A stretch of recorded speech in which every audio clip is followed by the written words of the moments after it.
इस पनौती सोल्जर की किस्मत इतनी खराब थी कि जब उसने पहली बार बंदूक चलाई तो उसने बंदूक की नली ही उड़ा दी। फिर जब उसने चाकू से वार करने की प्रैक्टिस की तो उसकी बंदूक घास के ढेर में ही फंस गई, और जब उससे बंदूक में बारूद भरवाया गया तो बंदूक के 2 टुकड़े हो गए और उसके हाथ में सिर्फ नली बची।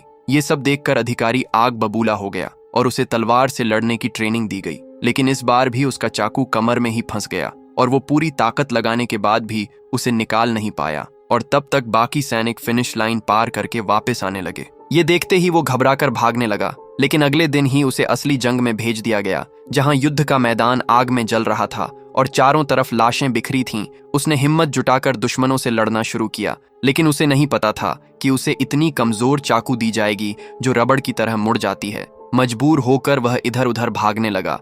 आखिरकार वो भयानक लड़ाई खत्म हुई जिसमें हजारों लोग मारे गए, लेकिन नया सोल्जर होने के नाते उसे मैदान में पड़े सभी शवों को दफनाना पड़ा। वो इतना थक गया कि रात को गोले दागने वाली तोप के अंदर ही सो गया और उसके जागने से पहली तोप में आग लगा दी गई। प्रेशर बनते ही वो तोप मैदान में दौड़ती हुई सीधे दुश्मन की सेना के बीच पहुंच गई और एक जोरदार धमाके के साथ वो आदमी हवा में उछल गया और करीब 1 हफ्ते बाद वो गोला दुश्मन के कमांड पोस्ट पर जा गिरी, जहां कमांडर मर गया। और इस तरह वो आदमी अनजाने में ही एक राष्ट्रीय हीरो बन गया और उसकी इसी बहादुरी से प्रभावित होकर शहर की एक खूबसूरत लड़की ने उससे शादी कर ली और दोनों खुशी खुशी अपना जीवन बिताने लगे।